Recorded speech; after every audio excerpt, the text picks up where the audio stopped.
va démarrer le webinaire. Je suis très honoré de présenter ce webinaire sur un sujet absolument passionnant, qui est le dernier kilomètre, la logistique du dernier kilomètre, et plus particulièrement en milieu urbain. Je suis moi-même Julien Morel, cofondateur avec Thomas de Takara Capital. On est un fonds de pré-série A et on a investi dans 12.5, ce qui justifie notre présence aujourd'hui à ce webinaire. On a été ses premiers investisseurs. Un fonds de pré-série A, je précise pour ceux qui ne connaissent pas, c'est qu'on investit dans des sociétés qui sont trop grosses pour des business angels et qui ne sont pas encore assez structurées pour une série A. Donc quand on a investi, je sais pas, il y a 2 ans, je crois, tu effectivement étais un peu dans cette situation, une belle traction marché, une belle équipe de fondateurs, mais pas encore effectivement la possibilité de scale up, comme on dit, ce qui est le cas aujourd'hui avec des très très belles avancées qui font qu'on est ravis vraiment d'avoir investi chez toi. Voilà. Et puis ça nous a permis de découvrir aussi l'univers de ce dernier kilomètre. Alors oui, quand on est ici, on investit avec une analyse de l'équipe, avec une analyse du marché, etc. Et je crois qu'on avait bien travaillé. Mais on a découvert quand même que ce dernier kilomètre, il est passionnant, ça va bien au-delà de la plupart de nos startups parce qu'il touche vraiment notre société. Il touche à l'environnement. Il y a des sujets d'environnement qui sont absolument clés. Il touche à la ville et à la politique de la ville. Et je crois que quiconque travaille dans le dernier kilomètre doit travailler avec les villes et la politique de micro-hub urbain. Il touche évidemment à la technologie et à l'innovation. La logistique, d'une manière générale, a été complètement transformée par l'IA et la robotisation, et ça va continuer. Il touche aussi à l'économie de cette chaîne logistique de manière particulière, parce qu'il y a un chiffre qu'on n'avait pas en tête quand on a investi, c'est que de 20 à 50% des coûts d'acheminement dans la chaîne logistique sont du ressort du dernier kilomètre, ce qui est complètement fou quand on y pense et qui est complètement contre-intuitif. Alors c'est notamment en milieu urbain que c'est le cas. Et puis tout simplement, il touche à notre mode de vie. Avec l'e-commerce, etc. Il n'y a pas de livraison s'il n'y a pas de dernier kilomètre. Donc c'est passionné vraiment pour ce sujet et on est super heureux d'avoir un double regard aujourd'hui. Un regard, on va dire, hélicoptère d'Emmanuel Delplanque, qui a la gentillesse de s'être joint à nous depuis Shanghai, qui est un expert de la chaîne logistique et qui va nous donner peut-être quelques insights sur ce qui se passe en Chine, mais plus globalement nous parler de la chaîne logistique dans son ensemble. Et n'hésitez pas d'ailleurs à inférer et dire, à les corriger durant notre intervention. Et puis on a également Paul Martichoux, donc fondateur de 12.5, qui va nous expliquer ce qu'il fait, les enjeux qu'il a sur le terrain, avec encore une fois une boîte qui est en plein dans un sujet complètement majeur.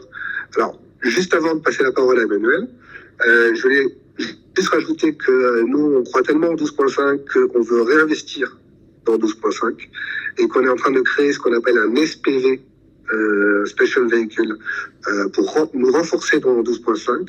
Donc, avis aux amateurs, avis aux investisseurs. Sachez qu'on est de votre écoute et à votre disposition si vous souhaitez faire partie de ce tour pour accompagner cette boîte qui a une croissance complètement dingue. Voilà. Emmanuel, je te laisse la parole. Merci Julien, je suis très content d'être avec vous. Ça veut dire ce matin, parce que c'est ce matin pour vous, mais c'est ce soir pour moi. Effectivement, depuis la Chine, sur un sujet qui m'intéresse particulièrement. J'ai d'ailleurs vécu avec certains d'entre vous autour de la table, puisque je l'ai à la fois opéré dans le dernier kilomètre, je l'ai presté à travers des activités de retail, et aujourd'hui je l'enseigne ce dernier kilomètre. Donc ce que j'ai essayé de donner en 15 minutes, là, c'est un peu le contexte général, les enjeux qu'on va retrouver sur ce dernier kilomètre, et puis les différents drivers qui poussent aujourd'hui ce marché. Donc comme tu l'as dit Julien, le dernier kilomètre aujourd'hui c'est 40 à 50% des coûts logistiques qui sont engagés au niveau de la livraison finale. Et ça a eu un impact direct sur la rentabilité, sur la compétitivité des entreprises. Donc c'est d'une importance stratégique d'un point de vue transport logistique. Donc les enjeux, on les connaît sur ce métier, c'est optimiser la gestion des coûts, c'est améliorer l'efficacité des livraisons. Pourquoi ? Parce qu'on a une attente croissante des consommateurs en termes de rapidité et de flexibilité. Quand j'ai commencé à opérer le dernier kilomètre, on était plutôt sur des activités d'ordre B2B, c'est-à-dire qu'on était sur des activités où il fallait livrer des palettes, livrer des centres ou des magasins. Et j'ai vu la révolution arriver avec une distribution qui est devenue de plus en plus capillaire. Et en dernier lieu, tu l'as aussi évoqué, Julien, c'était l'impact environnemental comme sociétal avec une volonté de décarboner. Parce qu'aujourd'hui, le dernier kilomètre a des impacts d'un point de vue CO2 en termes d'émissions. Et on fait ça aujourd'hui avec des solutions logistiques qui sont innovantes. On en reparlera durant ce webinaire. Et puis s'adapter à des défis plus urbains, la congestion des routes, la pollution ou l'aménagement du territoire. Donc derrière ces contextes, il y a des drivers qui sont pas les mêmes. D'un côté, on a la Chine et de l'autre côté l'Europe et notamment la France pour le webinaire qui nous intéresse aujourd'hui. Et la Chine aujourd'hui, c'est une croissance rapide des mégapoles. Une ville comme Paris, il y en a 50 en Chine. Et pourtant des villes qui n'existaient pas il y a 20 ans ou 30 ans. Donc une croissance extrêmement rapide des mégapoles, des populations qui sont extrêmement concentrées. Et ça va créer des défis qui sont spécifiques à cette logistique et qui vont être différents de ce qu'on vit en France. C'est aussi l'expansion fulgurante du e-commerce et l'évolution rapide des comportements d'achat. Et ça, je le lis directement à un autre aspect, c'est un marché qui est en explosion, le e-commerce alimentaire. Aujourd'hui, quand vous souhaitez vous faire livrer une tomate, une gousse d'ail, vous n'allez plus au magasin, vous faites livrer directement. Alors c'est surprenant quand vous arrivez sur le territoire chinois de voir ça, parce que nous, on est habitués encore à aller sur les magasins. La croissance du e-commerce alimentaire, elle a lieu actuellement. A contrario, l'Europe, la France en particulier, on va être sur des réseaux urbains qui vont être relativement denses et complexes. Des villes qui sont plus anciennes, avec leur histoire, leur urbanisation. Et ces réseaux sont complexes aujourd'hui. Des exigences qui sont aussi élevées en Europe. On a des attentes d'expérience clients qui sont irréprochables en termes de rapidité, en termes de traçabilité ou en termes de flexibilité. Moi, j'ai souvenir, il y a 20 ans ou 10 ans, on n'allait pas livrer certains clients, on allait livrer le lendemain. On est passé d'un marché B2B à un marché B2C, et le B2C a des attentes qui sont beaucoup plus fortes, et en termes de flex, en termes de rapidité, ces exigences sont encore plus fortes. Et ce qu'on va retrouver aussi en Europe, dans un sens, c'est la pression réglementaire que l'on a sur le net zéro carbone, et les incitations à réduire l'empreinte carbone avec des pratiques logistiques qui sont durables. Et on verra lesquelles par la suite. Donc les tendances clés vont être différentes sur la Chine de celles qu'on va retrouver en Europe. Peut-être juste pour rappeler et resituer la Chine, on a les plateformes de livraison alimentaire, ce que j'évoquais à l'instant, avec principalement deux acteurs, Meituan et Alibaba à travers sa filiale LMI. On a le e-commerce, la logistique intégrée, avec des acteurs, un pionnier de la logistique intelligente, qui est JD.com. On a aussi Alibaba avec sa filiale Sanyo, qu'on retrouve de plus en plus désormais en Europe, en France. Après, on a les acteurs de la livraison express, comme on peut les trouver en France. Ici, ce sont des sociétés comme SF Express, qui est à la fois sur du transit international, mais de la livraison en local, avec des hubs. Et puis d'autres acteurs plus petits, des ZTO Express, YTO, STO.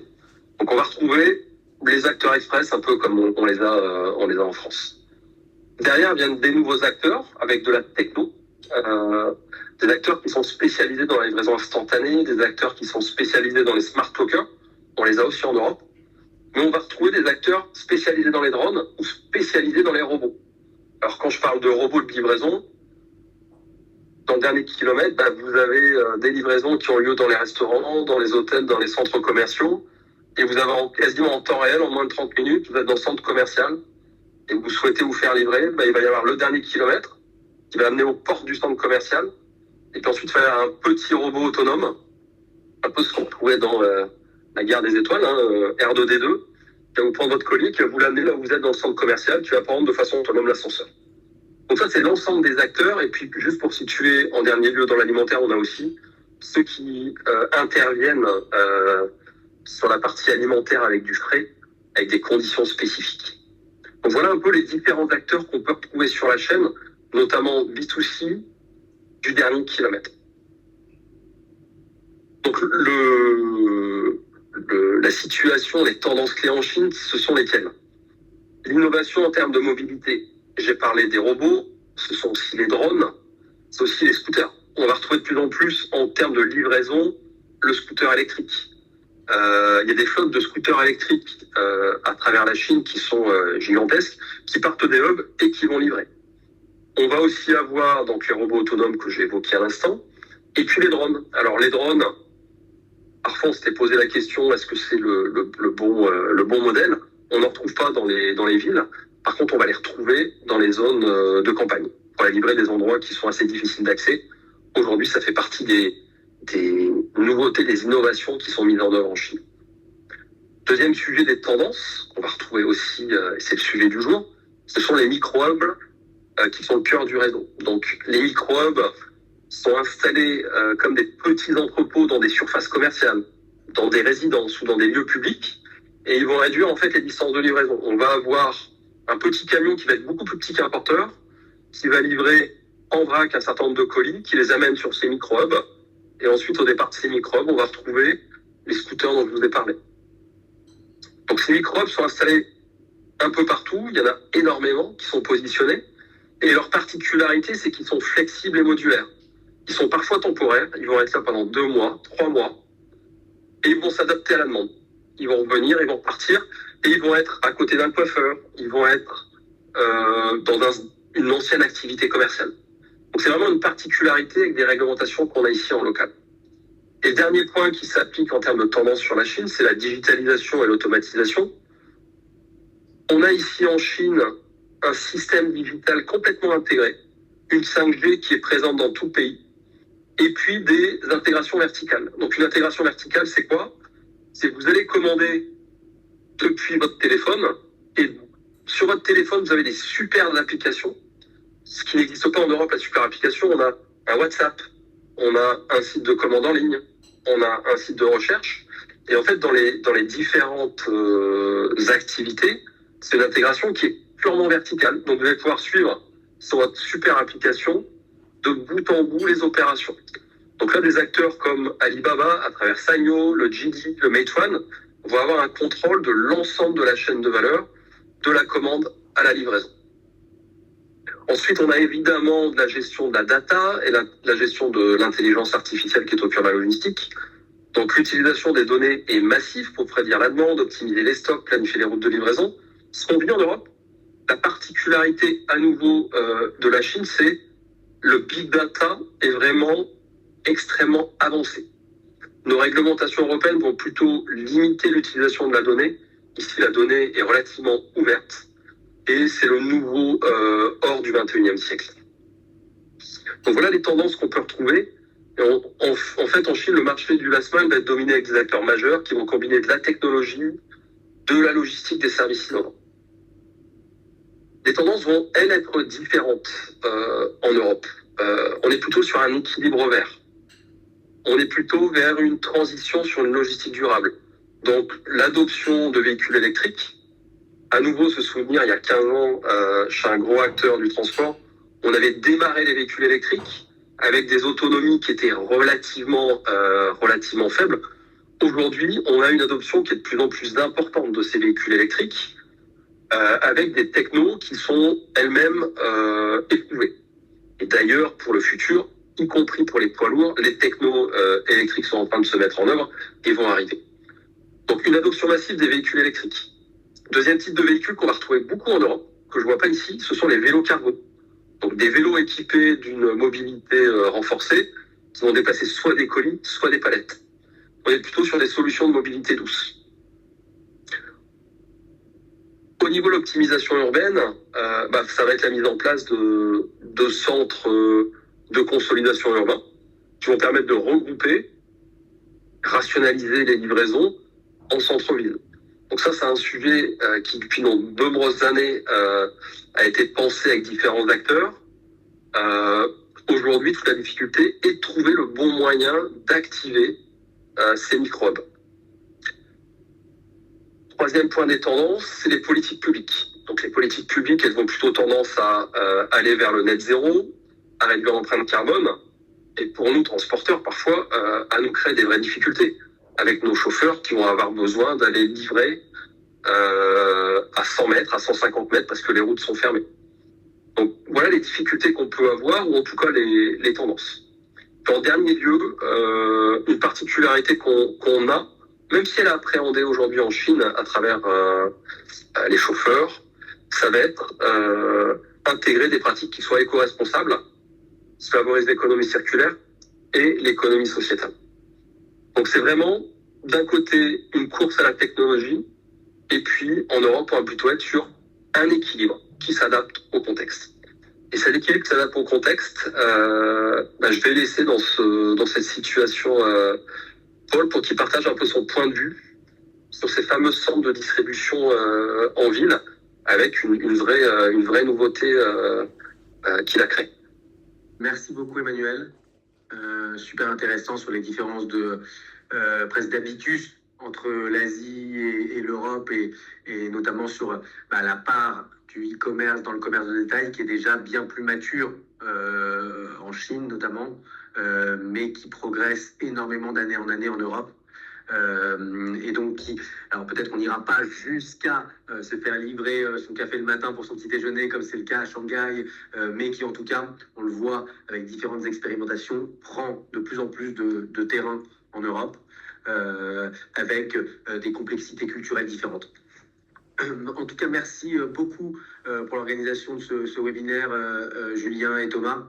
Et l'occasion m'est donnée. Merci d'avoir été les premiers investisseurs. Évidemment, si vous êtes content d'être là, nous, on est très contents que vous soyez là.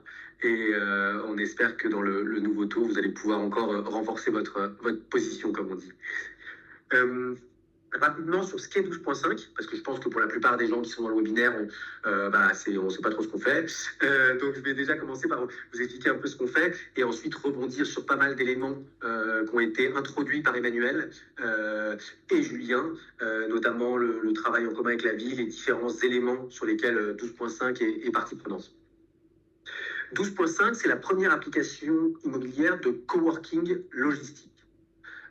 Et donc souvent on va dire qu'on est classé en Smart City, en PropTech, c'est une PropTech 12.5, dont la raison d'être est de lever le frein immobilier que rencontre l'ensemble des approvisionneurs de la ville et des logisticiens de toute taille, les petits comme les grands, en leur offrant une solution immobilière clé en main pour leur permettre d'optimiser aussi bien économiquement que de décarboner leur livraison du dernier kilomètre.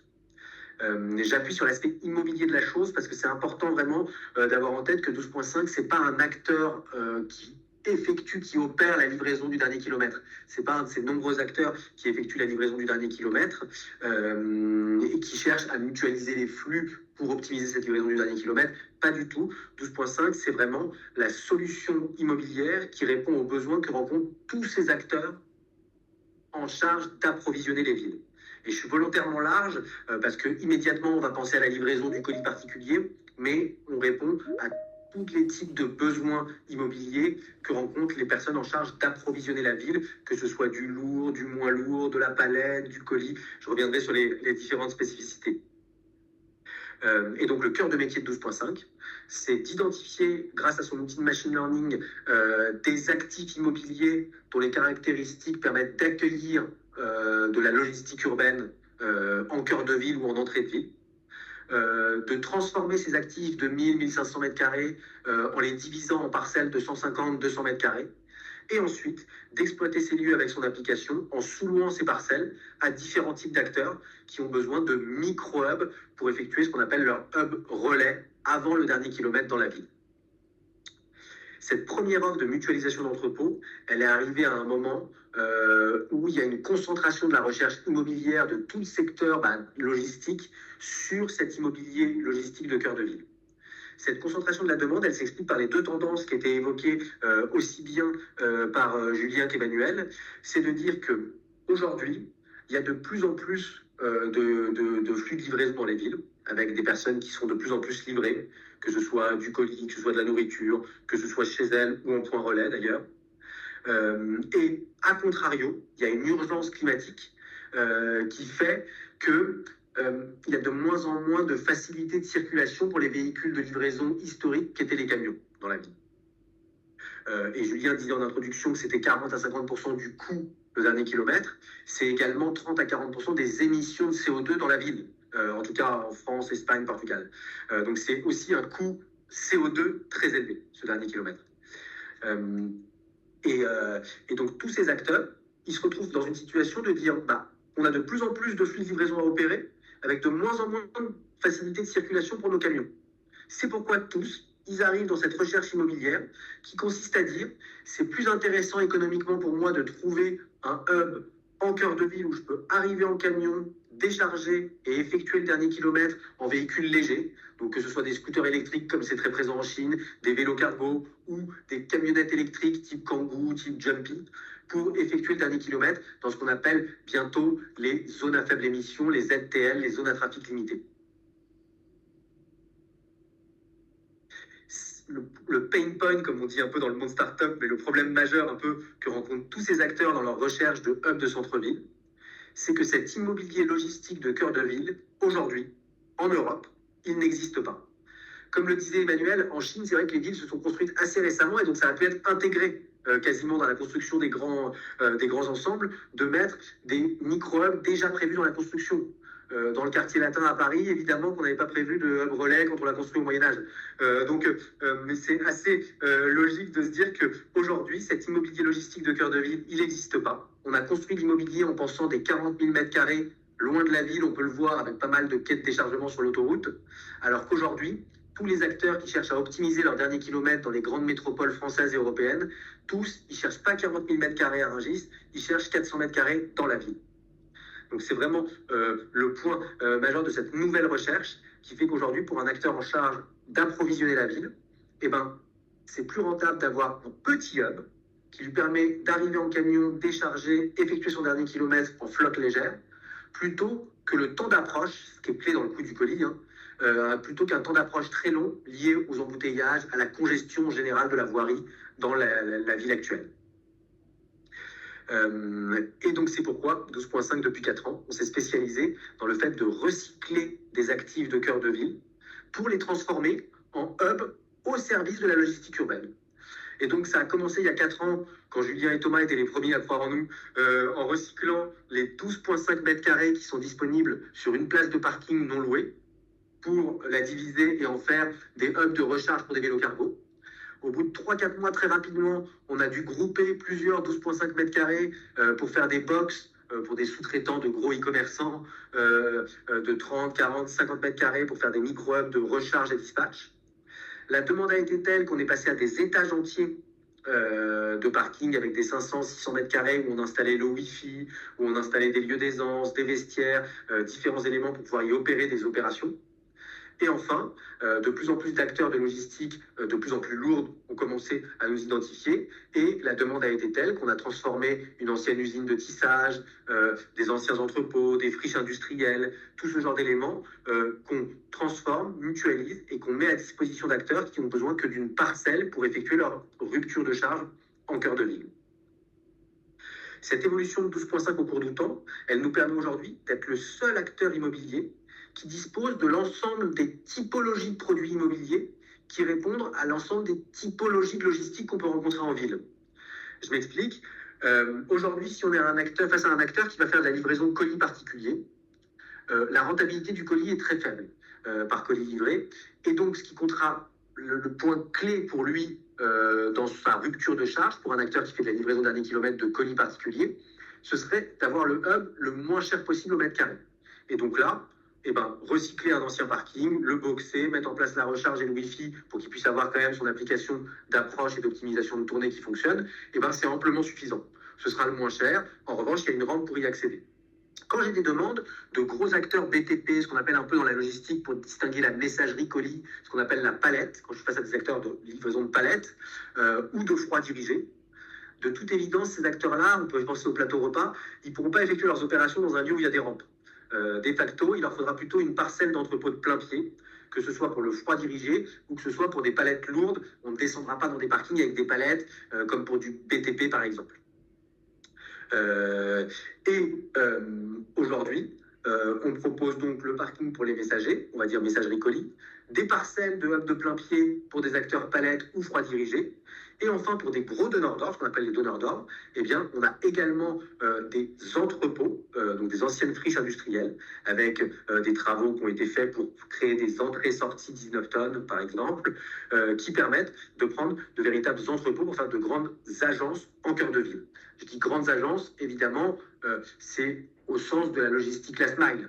C'est un 1500 mètres carrés. On est très loin des 10 000 mètres carrés qui se faisaient sur l'autoroute. Ça reste du petit entrepôt, mais en revanche, on peut proposer aussi bien du micro-hub de 30 mètres carrés, le moins cher possible pour de la messagerie, des parcelles plutôt de 200-300 mètres carrés qui sont des parcelles d'entrepôt, ou alors des entrepôts entiers transformés comme des anciennes friches industrielles, des anciens garages auto, des anciennes stations-service.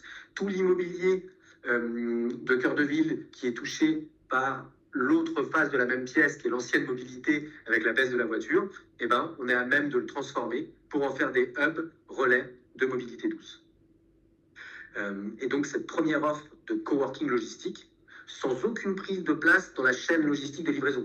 Je le rappelle là-dessus, 12.5 ne va pas opérer de flux dernier kilomètre, mais va répondre par ses produits immobiliers aux besoins partagés par tous les acteurs de ce secteur. Et donc cette première offre est amenée à bousculer un peu le fonctionnement de l'immobilier logistique traditionnel, parce que comme le disait le patron de la Paire Logistique, qui est un acteur du froid assez historique à Rungis, il disait avant 12.5, je payais 15% une agence type CBRE, JLL, pour qu'elle m'identifie un lieu dans la zone que je devais livrer.